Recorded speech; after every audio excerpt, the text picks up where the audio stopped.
In today's video, I'm going to teach you how to import a Notion template. By the end, you'll know exactly where to start, which menu to use, and how to bring a template file into your workspace without confusion. Begin by opening Notion and creating a fresh space to hold what you're about to import. Click Create New Page. Starting with a blank page keeps the import tidy and prevents it from mixing with anything you already have. You can keep the page untitled for now. The imported content will usually bring its own structure, and you can rename the page after you see how everything comes in. With your new page open, look to the top right of the page for the three dots. This is the page menu, and it's where Notion keeps a lot of powerful options.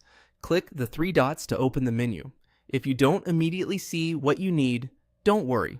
The import option can be slightly tucked away, depending on your screen size or theme, but it's always in this menu. From that dropdown, click Import. This tells Notion you want to bring content from a file into the page you just created.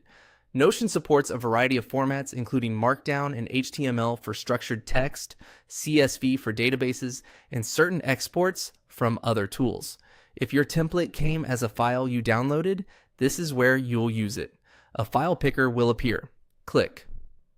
Choose a file, then navigate to where you saved your template file on your computer. Select the file you want to import.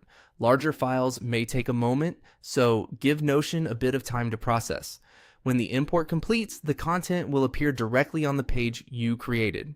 You'll typically see the original sections, headings, and any database-style tables or boards if the file supports them. If anything looks slightly off after the import, that's usually due to differences in formatting between file types. Markdown and HTML tend to keep headings, lists, and images neatly organized.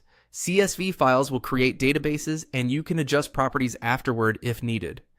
If you run into a delay, check your internet connection and confirm the file isn't unusually large or restricted.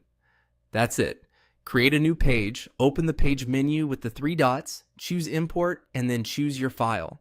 With these steps, you can confidently bring templates into Notion and start customizing them for your workflow. Thanks for watching, and happy building in Notion.